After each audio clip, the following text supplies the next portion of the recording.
Life can be scary and sometimes hard, like you dealt a winning hand and then you dealt the wrong card. It ain't fair, but you're not alone.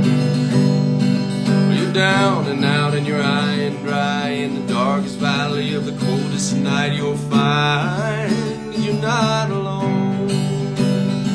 With a song bubbling in your heart, where a story is gonna give you a brand new start. You don't have to travel this big bad world all on your own, 'cause it's better when we do it together. You're all mixed up and upside down, feels like there's no one else around. That ain't right. You're not alone, no. When it all goes south and life gets tough and you've been knocked down and the weeds are rough, you just fight, fight, fight. You're not alone. With a song bubbling in your soul, where a story is gonna make you whole. You don't have to travel this big bad world all on your own, 'cause it's better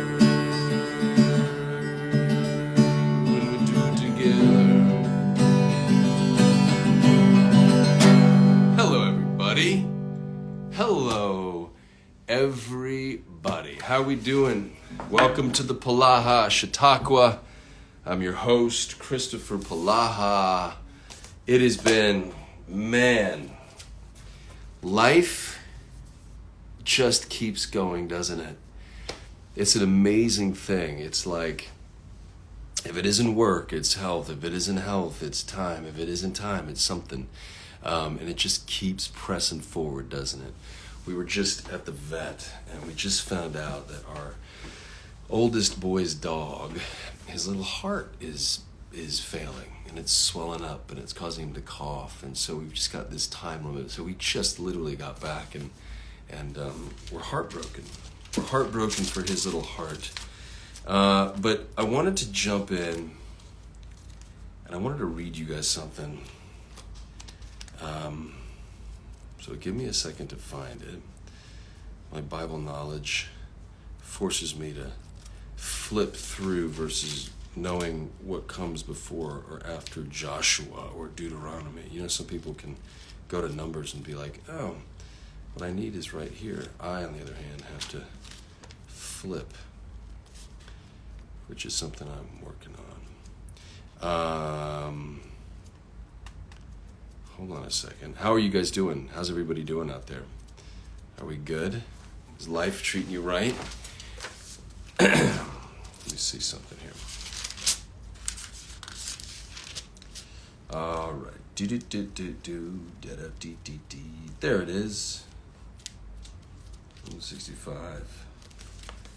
And then I'm going to say hi to you guys, and we're going to check in.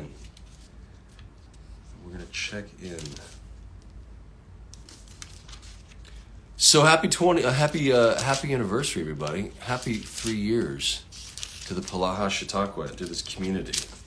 What a ride we've been on. And there's so much, and again, today, unfortunately, is not the day, because I got to take care of my boy here in a minute. But man, I think about the Polaha Chautauqua, and I think about all of the things that this little seed was planted, or this sod was laid, or however, whatever metaphor you want to use, and all the shoots that have grown up out of it, all the different communities, all the different friendships, all the different things that have happened over the last 3 years. It really is this beautiful example of relationship. And one of the things that I keep coming back to in my faith is that ultimately, when you are in a relationship with God, and what I love about Christianity is that it's a personal relationship. We believe that Jesus knows our hearts, and that we know Jesus, and that by accepting the fact that Jesus is our Lord and Savior, we have this personal relationship with the God of the universe, this God that created everything. And I've talked about this before, but polytheism existed. And I was hanging out with Rainn Wilson the other day. He's doing a documentary. He was interviewed for my son. My son's doing a documentary on joy. Micah is doing a documentary on joy. And Rainn said that in Iceland, Most people don't believe in God, but they believe in fairies, like little woodland creatures. And it dawned on me that polytheism erupted and was the main sort of belief system on this planet for so many thousands of years, because God was felt everywhere. God was in the trees, and God was in the blooming flower, and God was in the driving rain, and God was in the crashing thunder, and he was in the sunrise, and he was in the fear of the sunset, and there was a God in the stars. And the systematic return, season after season, gave people a sense of faith and hope, because he returned and returned. And even though they didn't have a name for him, and even though they had many names, and they had all these different gods everywhere, because they felt God in everything.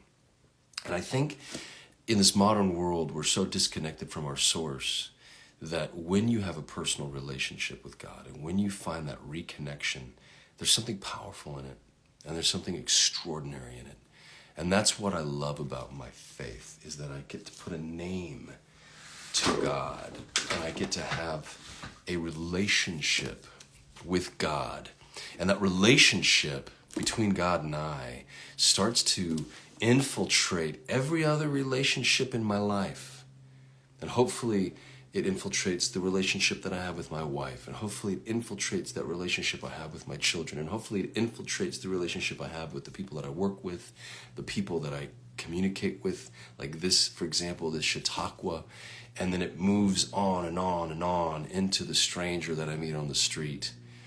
And hopefully my relationships then become reflections of my relationship with God. And that's the point, that's the goal.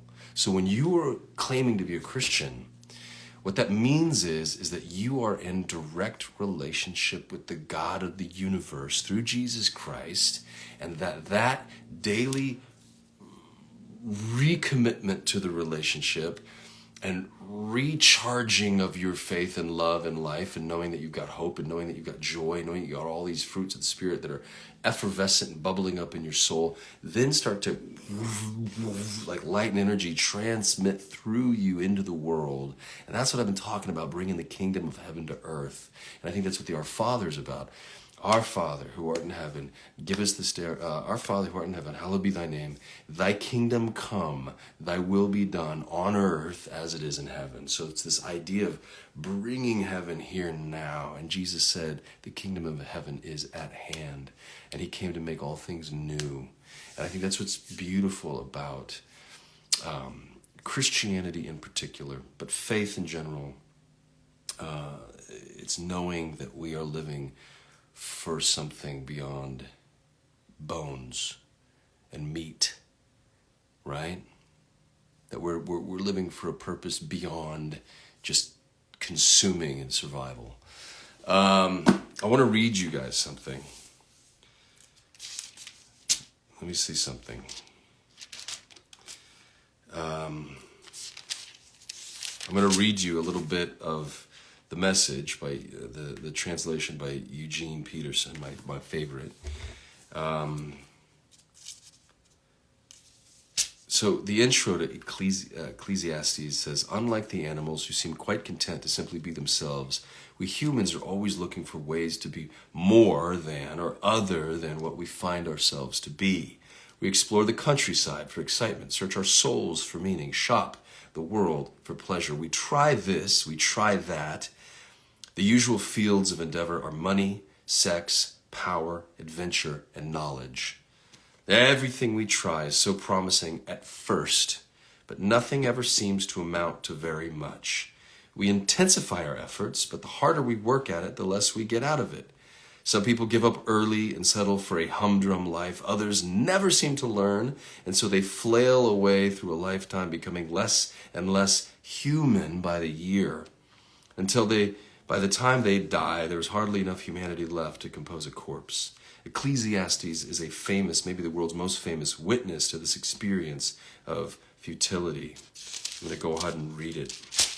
Ready? Let me see how long it is. If I do the whole thing or just a part of it.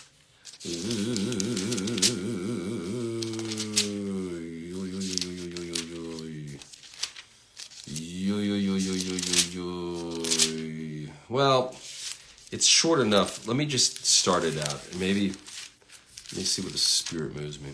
Okay, the quester. It says, these are the words of the quester, David's son and king in Jerusalem. Smoke. Nothing but smoke. That's what the quester says. There is nothing to anything. It's all smoke. What's there to show for a lifetime of work, a lifetime of working your fingers to the bone?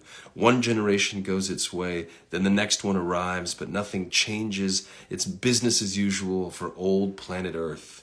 The sun comes up, the sun goes down, then it does it again and again, the same old round. The wind blows south, the wind blows north, around and around and around it blows, blowing this way, then that, the whirling erratic wind.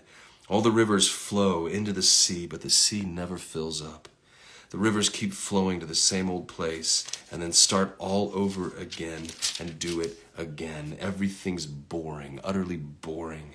No one can find any meaning in it. Boring to the eye, boring to the ear. What was will be again. What happened will be happening again. There is nothing new on this earth. Year after year, it's the same old thing.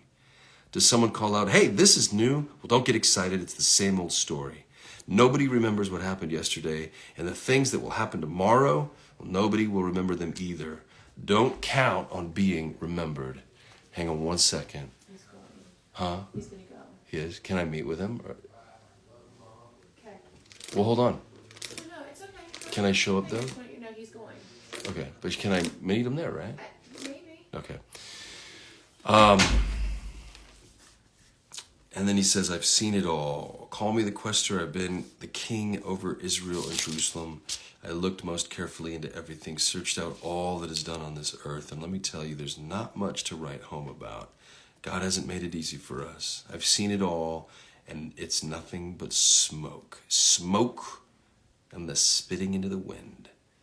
Life's a corkscrew that can't be straightened, a minus that won't add up. I said to myself, I know more and I'm wiser than anyone before me in Jerusalem. I've stockpiled wisdom and knowledge. What I finally concluded is that this so-called wisdom and knowledge are mindless and witless, nothing but spitting into the wind. Much learning earns you much trouble. The more you know, the more you hurt. Woo! Man, I could go on and on. But I will one day. I want to read this whole thing to you guys, but I also want to jump in. So all that to say, Ecclesiastes talks about this idea that everything is smoke, everything is just wind and boring. But what he gets to at the end is this idea that there is something special. Besides being wise himself, the quester also taught others knowledge. He weighed, examined, and arranged many proverbs. The quester did his best to find right words and write in plain truth. The words of the wise prod us to live well. They're like nails hammered home, holding life together. They are given by God, the one shepherd. But regarding anything beyond this, dear friend, go easy. There's no end to the publishing of books. The constant study wears you out, so you're no good for anything else. The last and final word is this: fear God. Do what he tells you. And that's it. Eventually, God will bring everything that we do out into the open and judge it according to its hidden intent, whether it's good or evil. So fear God and do what he tells you. And God tells us to love God and to love each other. So kind of where we're at is, no matter what you accomplish or what you set out for, it's kind of like the same old, same old.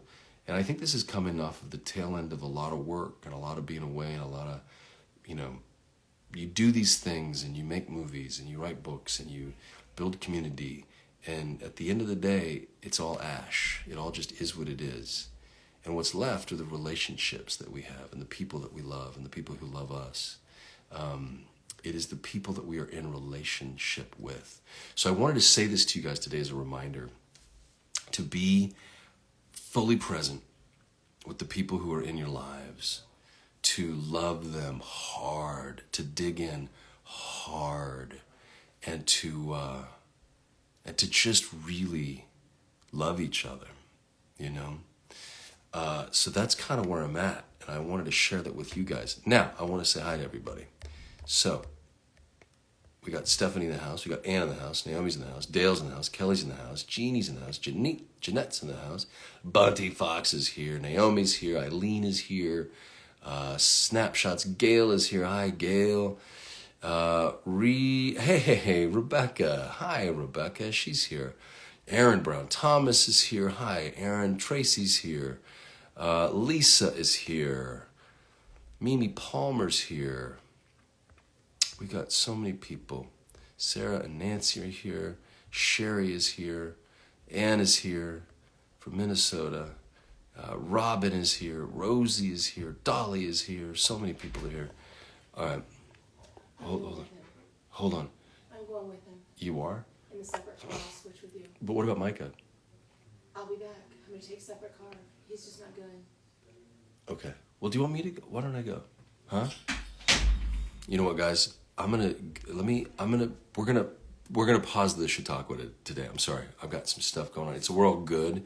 Caleb's got something that I think I'm called to go help him. We will continue this at some point. I just wanted to jump in, say hi to you guys. I will be back. All right? Bye-bye.